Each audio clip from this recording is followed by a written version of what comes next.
நான் என்னோட என்டையர் லைஃப்ல ரொம்பவே மோசமான ஸ்டேஜ்ல இருந்தேன். காலேஜ் முடிக்கும்போது அடுத்து என்ன பண்றதுன்னே எனக்கு சுத்தமா தெரியல. சுத்தி யார பார்த்தாலும் ஏதோ ஒரு விஷயம் பண்ணிக்கிட்டு இருந்தாங்க. பட் நான் மட்டும் ஒரு டைரக்ஷனே இல்லாம சுத்திக்கிட்டு இருந்தேன். அந்த மோசமான ஸ்டேஜ்லேருந்து வெளில வரதுக்கு எனக்கு தேவைப்பட்டதெல்லாம் வெறும் 30 நாள்.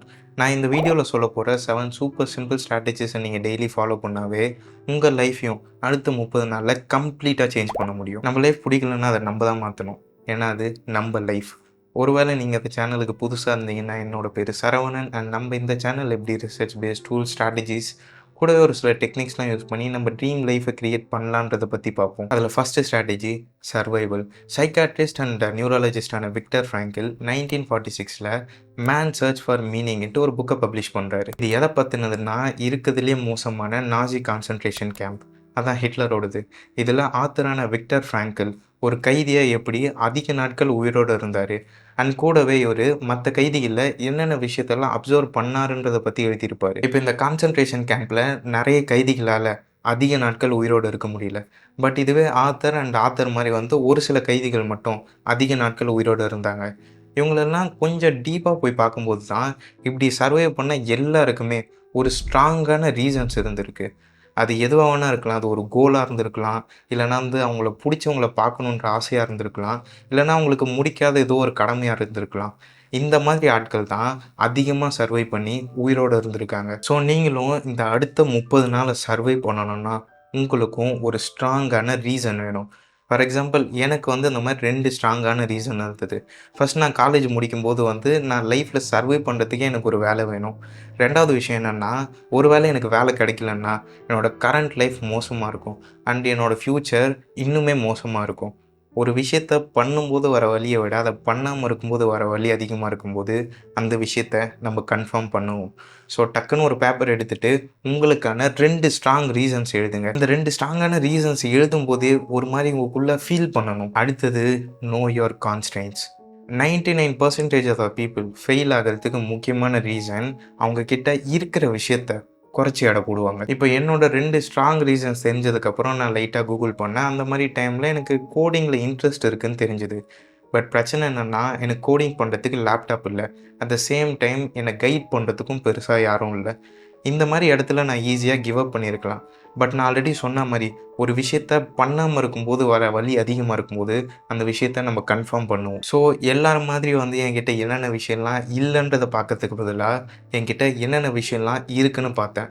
அப்போ என்கிட்ட சின்னதாக ஒரு ஃபோன் இருந்தது அண்ட் அதில் கொஞ்சமாக 2G நெட் இருந்தது. ஸோ லைட்டாக நான் ரிசர்ச் பண்ணி பார்க்கும்போது ஃபோன்லேயே ஒரு ஆப் இருக்குது. அதை யூஸ் பண்ணி ப்ரோக்ராமிங் லாங்குவேஜை பேசிக்காக கற்றுக்கலான்றது எனக்கு தெரிஞ்சுது. ஸோ நான் அந்த ஆப்பை இன்ஸ்டால் பண்ணி நான் ப்ரோக்ராமிங் லாங்குவேஜ் கற்றுக்க ஸ்டார்ட் பண்ணேன். ஸோ நீங்கள் பண்ண வேண்டிய அடுத்த விஷயம் என்னன்னா, உங்களோட இந்த 2 ஸ்ட்ராங்கான ரீசன்ஸ் எழுதியிருப்பீங்கள்ல, அது கீழே நீங்கள் என்ன பண்ணணும்னு நினைக்கிறீங்க, அதை பண்ணுறதுக்கு இப்போ உங்ககிட்ட என்னென்ன பொருட்கள்லாம் இருக்குன்றதை லிஸ்ட் பண்ணுங்கள். ஒருவேளை நீங்கள் எப்படி ஃப்ரீயாக வெப் டெவலப்மெண்ட்டை ஃபாஸ்டராக ஏஐ யூஸ் பண்ணி லேர்ன் பண்ணலான்றதை தெரிஞ்சுக்கணும்னு நினச்சிங்கன்னா அந்த மாதிரி பீப்புள்ஸ்க்கு நான் ஹெல்ப் பண்ணிக்கிட்டு இருக்கேன். லிமிடெட் ஸ்டூடெண்ட்ஸ் மட்டும்தான். ஜாயின் பண்ணணும்னு நினச்சிங்கன்னா கீழே இன்ஸ்டாகிராம் லிங்க் இருக்குது. அதில் எனக்கு ஒரு டிஎம் பண்ணுங்கள் உங்களோட 2 ஸ்ட்ராங் ரீசன்ஸை வச்சு. அடுத்தது ஸ்டார்ட் வித்தவுட் அ பிளான். இந்த டாக் ஃபைட்ஸ்ன்னு சொல்லுவாங்க.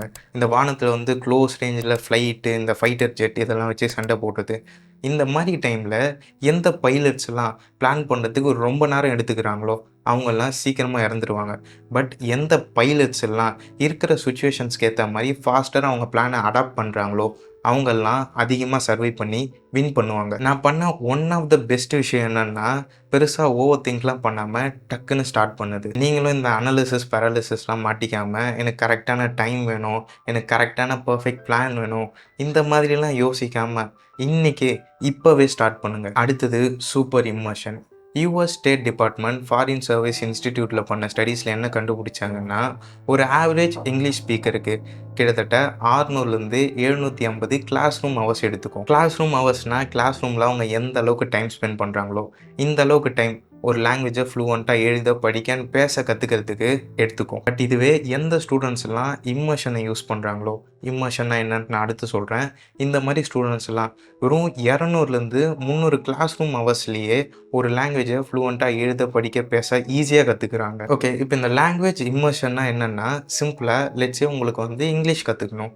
நீங்கள் உங்கள் ஊரில் இருக்கிற உங்கள் கிளாஸ் ரூமில் கற்றுக்கிறதுக்கு பதிலாக உங்கள அப்படியே எடுத்துட்டு போய் யூகே இல்லைன்னா யூஎஸ்ல விட்டுடணும். இப்போ உங்கள சுத்தி இருக்கிற என்விரான்மெண்ட் எல்லாமே இங்கிலீஷா தான் இருக்கும். லெட்ஸ் சே நீங்க யார்கிட்டயாவது பேசணும்னா இங்கிலீஷ்ல தான் பேசணும். அட் த சேம் டைம் வந்து ஏதோ ஒரு விஷயத்த ஆர்டர் பண்ணணும். ஃபார் எக்ஸாம்பிள் ஃபுட் ஆர்டர் பண்ணணும். அதையும் நீ இங்கிலீஷ்ல தான் ஆர்டர் பண்ணணும். ஏதோ ஒரு விஷயத்த படிக்கணும்னாலும் இங்கிலீஷ்ல தான் படிக்கணும். ஸோ இந்த மாதிரி உங்கள சுத்தி இருக்கிற என்விரான்மெண்ட் அந்த பர்ட்டிகுலர் லாங்குவேஜா இருக்கும்போது, அந்த லாங்குவேஜை நீங்க 2.5 டைம்ஸ் ஃபாஸ்ட்டா கத்துப்பீங்க. சேம் பிரின்சிபல தான் நான் என்னோட கோலான கோடிங்க்கும் அப்ளை பண்ணேன். என்னோட என்டையர் லைஃபையே கோடிங்கை சுற்றி நான் டிசைன் பண்ணேன். காலைக்கு எழுந்துப்பேன், எழுந்த உடனே கோடிங் பண்ணுவேன். அண்ட் ஃப்ரீயாக இருக்கும்போது வந்து கோடிங் ரிலேட்டட் கண்டென்ட்ஸை கன்சியூம் பண்ணுவேன். சுற்றி என்னோடய ஃபோன் ஃபுல்லாகவே கோடிங் ரிலேட்டடாக தான் இருக்கும். என்னோட என்டையர் லைஃபே கோடிங்கை சுற்றி தான் இருந்தது. இதே மாதிரி நீங்களும் ஒரே ஒரு கோல் எடுத்துக்கோங்க. உங்கள் என்டையர் லைஃப்பை இந்த கோலை சரவுண்ட் பண்ணி டிசைன் பண்ணுங்கள். உங்கள் மைண்ட் செட்டை சேஞ்ச் பண்ணுங்கள், உங்கள் என்விரான்மெண்ட்டை சேஞ்ச் பண்ணுங்கள், நீங்கள் கன்சியூம் பண்ணுற கண்டென்ட்ஸை சேஞ்ச் பண்ணுங்கள். அண்ட் அந்த ஒரே ஒரு விஷயத்தில் மட்டும் கம்ப்ளீட்டாக கான்சென்ட்ரேட் பண்ணுங்கள். அடுத்தது ரீசெட் யுவர் டோபமைன். நான் சோஷியல் மீடியாவுக்கு ரொம்பவே அடிக்டடாக இருந்தேன். அட் த சேம் டைம் நிறைய மூவிஸ், சீரிஸ், அனிமேலாம் உட்காந்து தொடர்ந்து பிஞ்ச் வாட்ச் பண்ணிக்கிட்டு இருப்பேன். அஃப்கோர்ஸ் அப்போ இருந்த ஸ்பீடில் வந்து அந்த அளவுக்கு ஃபாஸ்ட்டாலாம் வராது. பட் ஸ்டில் நான் உட்காந்து என்னோட என்டையர் டோபமைனும் இந்த சோஷியல் மீடியா அண்ட் தென் சீரிஸ்லாம் பார்க்கறதுக்கு வேஸ்ட் பண்ணிக்கிட்டு இருந்தேன். ஸோ என்னோட இந்த டோபமைனை ரீசெட் பண்ணுறதுக்கு நான் பண்ண ஃபஸ்ட்டு விஷயம் என்னென்னா, என்னோட எல்லா சோஷியல் மீடியாவையும் அன்இன்ஸ்டால் பண்ணுது. நான் கடைசியாக அப்போ அன்இன்ஸ்டால் பண்ணது. இப்போது ரீசெண்டாக தான் நான் திரும்ப சோஷியல் மீடியாவை யூஸ் பண்ண ஸ்டார்ட் பண்ணேன். ஸோ இந்த அடிக்ஷன்லேருந்து வெளில வரதுக்கு நான் பேசிக்காக ஒரு சில டிப்ஸ் அண்ட் ட்ரிக்ஸ்லாம் யூஸ் பண்ணேன்.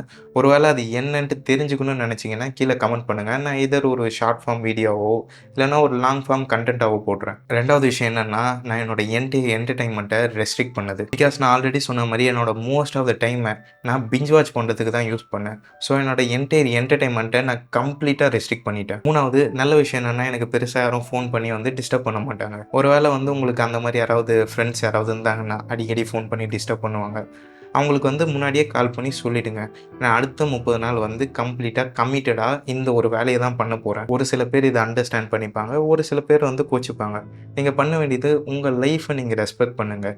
மற்றவங்களுக்கு கொடுக்குற டைமை உங்களுக்கு கொடுத்து பாருங்கள். அப்போ உங்களுக்கு தெரியும் உங்கள் லைஃப் எந்த அளவுக்கு சேஞ்ச் ஆகும்ன்ட்டு. அடுத்தது அவாய்ட் பர்ன் அவுட்.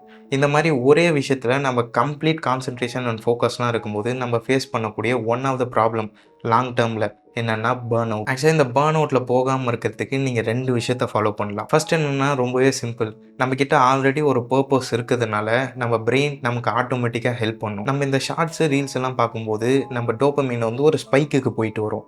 பட் இதுவே நம்ம இது மாதிரி நம்ம கோலில் ஒர்க் பண்ணும்போது நம்ம டோபமைன் ஸ்லோவாக இன்க்ரீஸ் ஆகிக்கிட்டே இருக்கும். இந்த மாதிரி நம்ம டோபமைன் ஸ்லோவாக இன்க்ரீஸ் ஆகும்போது அந்த விஷயத்த நம்ம லாங் டேர்மாக பண்ண முடியும். நமக்கு வந்து அதிகமான ஸ்டாமினா இருக்கும். அட் த சேம் டைம் அந்த விஷயத்த நம்ம ஈஸியாக குவிட்டும் பண்ண மாட்டோம். ரெண்டாவது விஷயம் என்னென்னா, எப்போல்லாம் நீங்கள் ஓவர்வெல்மிங்காக ஃபீல் பண்ணுறீங்களோ அந்த மாதிரி டைமில் சின்னதாக ஒரு பிரேக் எடுத்துக்கோங்க. சின்னதாக பிரேக்ன்றது நீங்கள் எங்கேயாவது வெளில வாக் போகிறதா இருக்கலாம்.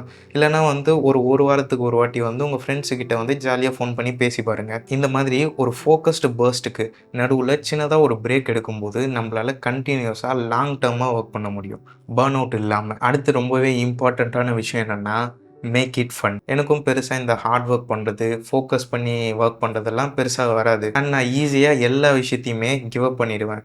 ஸோ நான் பண்ண ஃபஸ்ட்டு விஷயம் என்னென்னா, எப்போல்லாம் நான் ஒரு சின்ன ஒரு சக்ஸஸ் வருதோ, அது எந்த அளவுக்கு சின்னதாக இருந்தாலும் சரி, நான் ஏதோ ஒரு பேசிக் கான்செப்ட்ஸை கற்றுக்கிட்டதாக இருக்கலாம், இல்லைனா ஏதோ ஒரு ப்ராஜெக்டை பில்ட் பண்ணதாக இருக்கலாம்.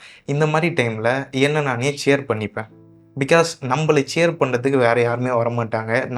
நம்ம தான் சேர் பண்ணிக்கணும். கூடவே வந்து நான் கோடிங்லாம் பண்ணும்போது நிறைய லோஃபை மியூசிக் இல்லைனா ஆம்பியன்ட் மியூசிக்லாம் கேட்பேன்.